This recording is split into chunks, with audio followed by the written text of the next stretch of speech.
seperti Pilatus cuci tangan. Jadi inilah kekurangan daripada rekan-rekan kita dari GBI ini. Seharusnya mereka yang sudah mengeksploitasi MKC kemana-mana dengan cara MKC diundang bersaksi-bersaksi di berbagai GBI, mulai dari GBI Jawa Barat, GBI Jakarta sampai GBI Bali, tidak selayaknya mereka mengatakan tidak tahu.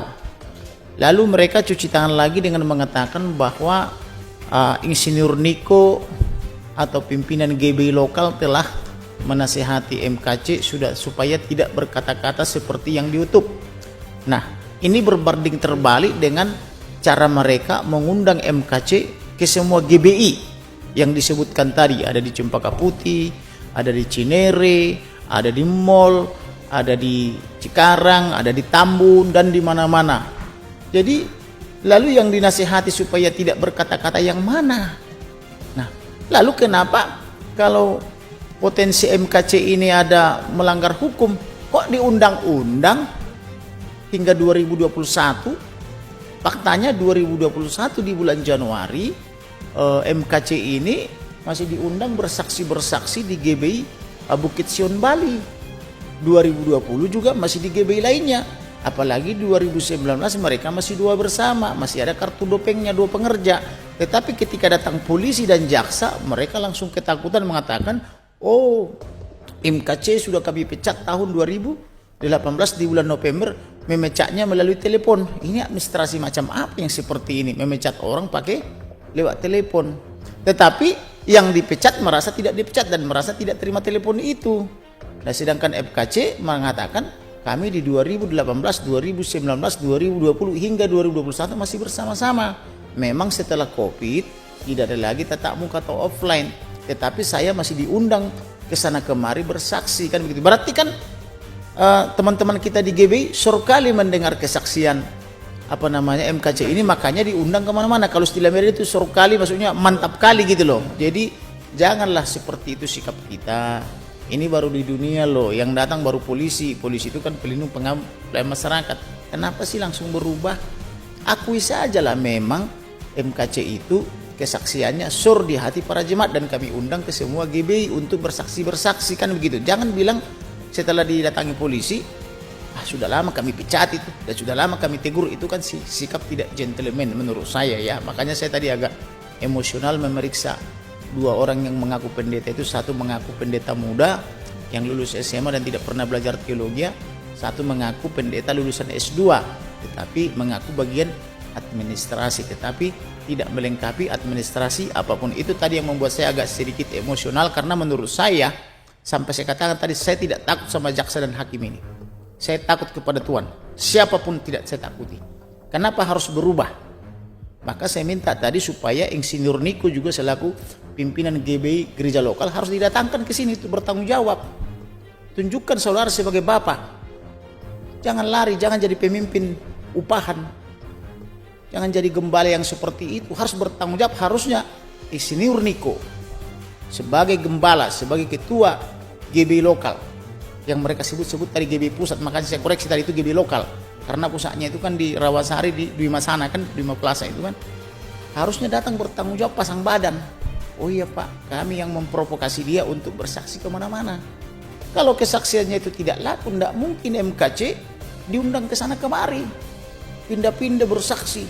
Tapi karena kesaksiannya sur di hati para umat, bagaimana nih yang sudah tinggal di Arab, sudah naik haji 2 kali, istrinya naik haji 3 kali, anak pesantren, anak seorang kiai bisa percaya Yesus sebagai Tuhan.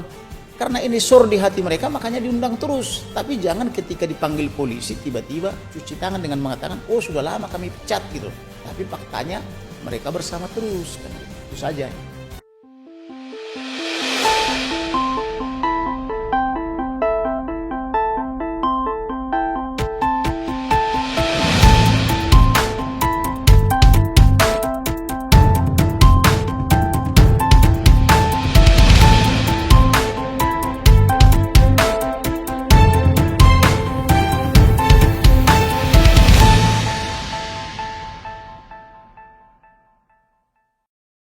Ya, salam.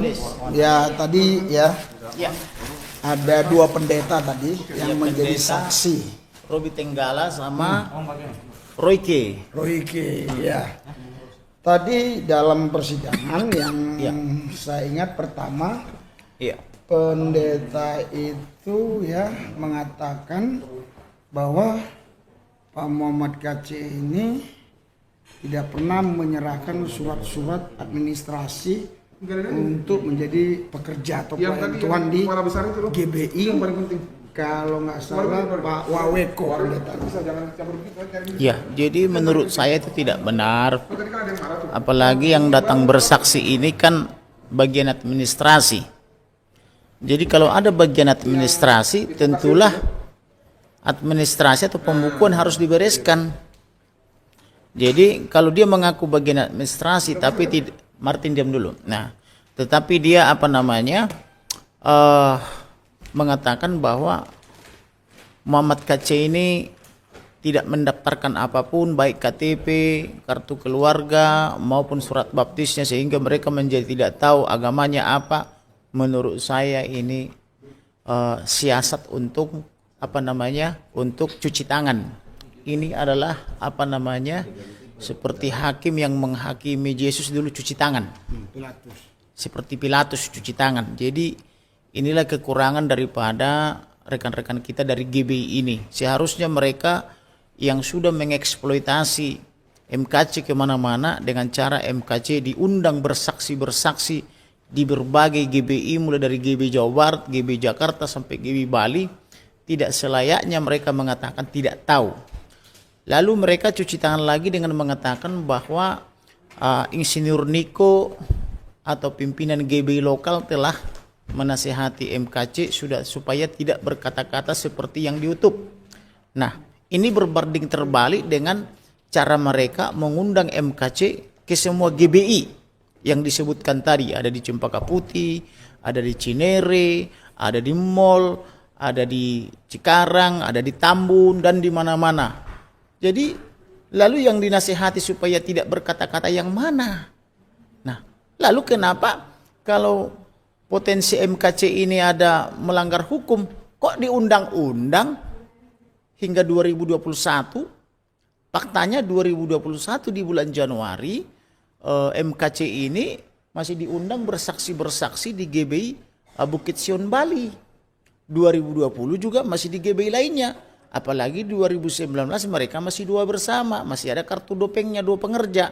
Tetapi ketika datang polisi dan jaksa, mereka langsung ketakutan mengatakan, oh, MKC sudah kami pecat tahun 2018 di bulan November, memecatnya melalui telepon. Ini administrasi macam apa yang seperti ini? Memecat orang pakai lewat telepon. Tetapi yang dipecat merasa tidak dipecat dan merasa tidak terima telepon itu. Nah, sedangkan MKC mengatakan kami di 2018, 2019, 2020 hingga 2021 masih bersama-sama. Memang setelah COVID tidak ada lagi tatap muka atau offline. Tetapi saya masih diundang ke sana kemari bersaksi, kan begitu. Berarti kan teman-teman kita di GBI surkali mendengar kesaksian MKC ini, makanya diundang kemana-mana. Kalau istilah media itu surkali, maksudnya mantap kali gitu loh. Jadi janganlah seperti itu sikap kita. Ini baru di dunia loh, yang datang baru polisi. Polisi itu kan pelindung pelayan masyarakat. Kenapa sih langsung berubah? Akui saja lah memang MKC itu kesaksiannya sur di hati para jemaat, dan kami undang ke semua GBI untuk bersaksi-bersaksi, kan begitu. Jangan bilang setelah didatangi polisi, sudah lama kami pecat itu, dan sudah lama kami tegur. Itu kan sikap tidak gentleman menurut saya ya. Makanya saya tadi agak emosional memeriksa dua orang yang mengaku pendeta itu. Satu mengaku pendeta muda yang lulus SMA dan tidak pernah belajar teologi. Satu mengaku pendeta lulusan S2 tetapi mengaku bagian administrasi, tetapi tidak melengkapi administrasi apapun. Itu tadi yang membuat saya agak sedikit emosional, karena menurut saya, sampai saya katakan tadi, saya tidak takut sama jaksa dan hakim ini. Saya takut kepada Tuhan. Siapapun tidak saya takuti. Kenapa harus berubah? Maka saya minta tadi supaya Insinyur Niko juga selaku pimpinan GBI gereja lokal harus didatangkan ke sini untuk bertanggung jawab. Tunjukkan saudara sebagai bapak. Jangan lari, jangan jadi pemimpin upahan. Jangan jadi gembala yang seperti itu. Harus bertanggung jawab. Harusnya Insinyur Niko sebagai gembala, sebagai ketua GBI lokal, yang mereka sebut-sebut tadi GB pusat, makanya saya koreksi tadi itu GB lokal. Karena pusatnya itu kan di Rawasari, di Dwi Masana kan, Dwi Plaza itu kan. Harusnya datang bertanggung jawab pasang badan. Oh iya Pak, kami yang memprovokasi dia untuk bersaksi kemana-mana. Kalau kesaksiannya itu tidak laku, tidak mungkin MKC diundang ke sana kemari. Pindah-pindah bersaksi. Tapi karena kesaksiannya sur di hati para umat, bagaimana nih yang sudah tinggal di Arab, sudah naik haji 2 kali, istrinya naik haji 3 kali, anak pesantren, anak seorang kiai bisa percaya Yesus sebagai Tuhan. Karena ini sur di hati mereka, makanya diundang terus. Tapi jangan ketika dipanggil polisi, tiba-tiba cuci tangan dengan mengatakan, oh sudah lama kami pecat gitu. Tapi faktanya mereka bersama terus kan gitu. Itu saja keterangan saya. Ya, di 2018 kata pendeta tadi saya lupa namanya, Robi Tenggara sama Robi Tenggara. Royke. Di administrasi mereka tapi sudah dicoret. Tetapi tadi tidak ada administrasi, ketika kita tanya cuman katanya.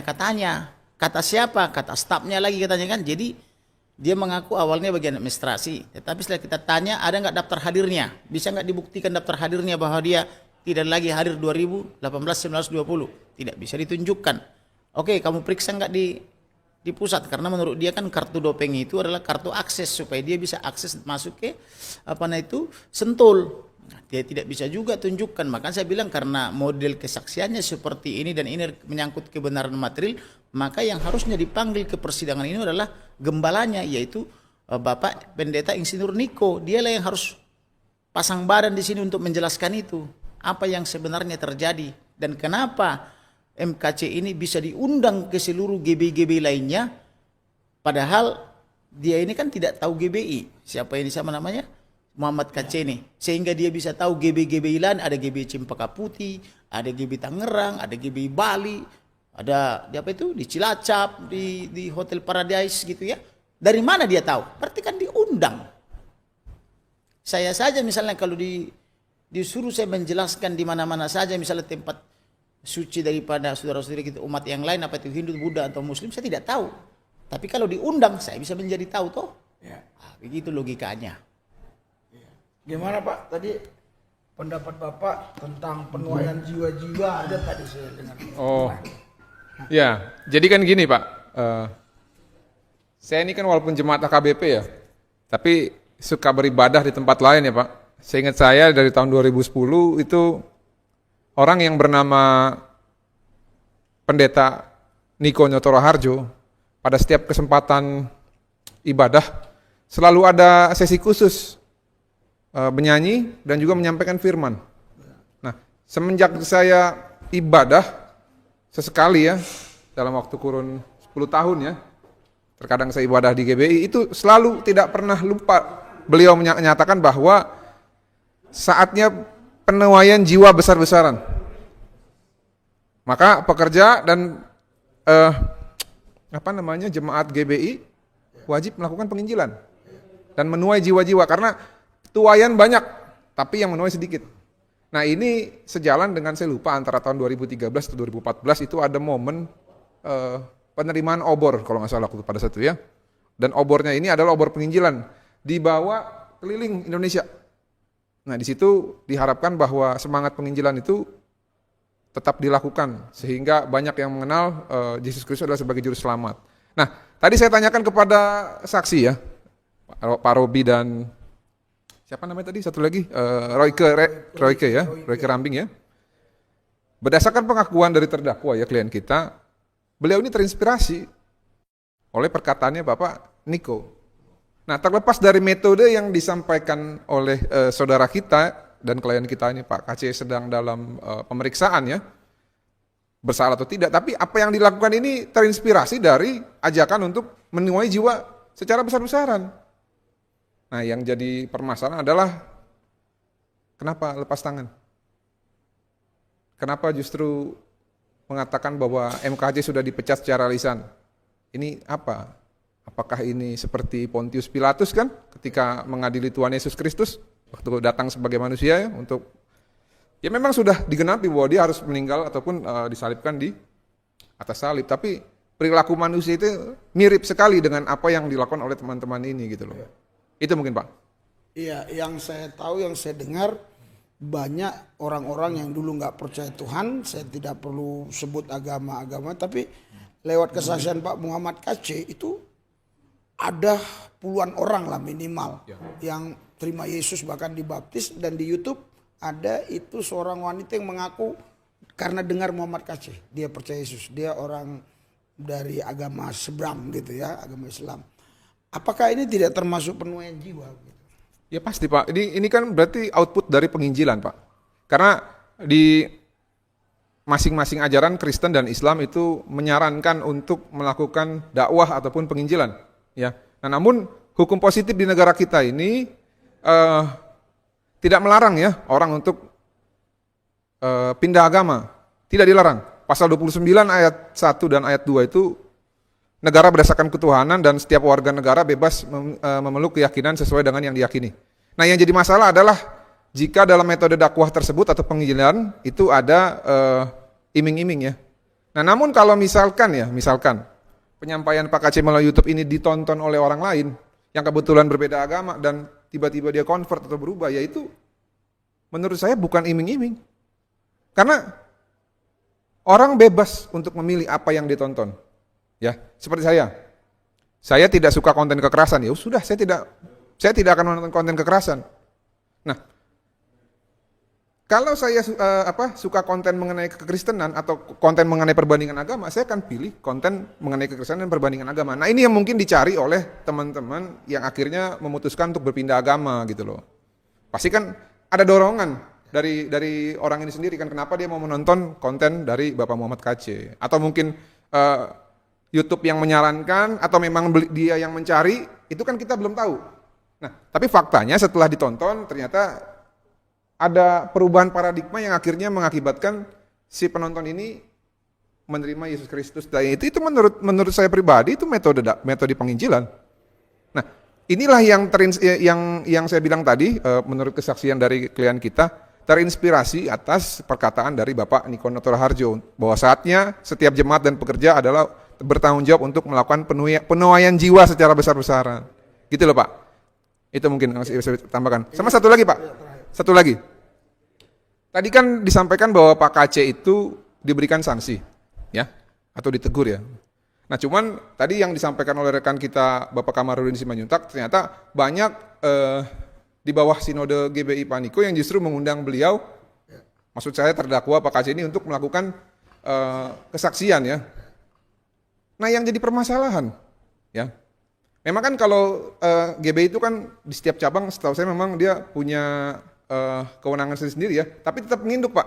Kalau dia menyimpang dari norma-norma GBI dan kekristenan itu bisa ekskomunikasi atau diputus itu, kalau nggak salah ya Pak ya. Nah, yang jadi permasalahan, kalau mereka mengundang Bapak KC yang dianggap oleh dua orang saksi ini dapat menimbulkan kegaduhan ya, berpotensi, dapat berpotensi melanggar hukum. Kenapa gereja yang mengundang di bawah sinode mereka ini tidak diberikan teguran, tidak diberikan sanksi? Tadi saya tanya, mereka tidak tahu. Tidak tahu mereka. Nah, yang jadi permasalahan adalah mengapa gerejanya tidak dipermasalahkan, justru yang diundang yang dipermasalahkan. Karena gini Pak, kalau kata Bang Napi ya, kejahatan itu tidak akan pernah ada kalau tidak ada kesempatan. Ya, mungkin aja Pak KC mau memberikan kesaksian. Tapi kalau tidak ada panggungnya, apakah bisa? Kan enggak kan? Berarti ada kontribusi juga dari teman-teman kita dari gereja GBI untuk menyiapkan panggung kepada Pak KC untuk memberikan kesaksian. Karena memang memberikan kesaksian itu kan salah satu amanat agung juga ya, untuk bersaksi. Nah, terlepas dari yang diberikan kesaksian tersebut sekarang, ya, itu sedang diperiksa apakah perbuatan pidana atau bukan ya, sedang diperiksa, ya itu urusan lain. Tapi itulah yang Pak KC bisa lakukan gitu loh. Berdasarkan panggilan dari saatnya menuai jiwa besar-besaran. Itu Pak. Iya, jadi Bapak Ibu Saudara-saudara sekalian, khususnya pendeta-pendeta yang ku kenal maupun yang tak ku kenal, mari kita memberitakan Injil dan jangan lari dari panggilan. Dan kalaupun ada kata-kata teman kita yang selip tapi membawa jiwa banyak, ya jangan kita bilang nggak kenal. Jangan kita bilang udah dipecat. Jangan cuci tangan. Jangan cuci tangan seperti Pilatus. Mari kita hadapi. Yesus juga disalib kok. Ya Yesus aja disalib. Kita juga kalau memang harus disalib mau bilang apa? Dan jangan lebih takut kepada polisi daripada kepada Tuhan bilang. Betul, jangan lebih Baru takut. polisi yang datang kok langsung berubah. Ya, jadi ya saya sangat menyayangkannya. Seharusnya pendeta yang senior Pak Niko harusnya bisa datang ya ke pengadilan ini untuk menjelaskan semua sehingga tidak terjadi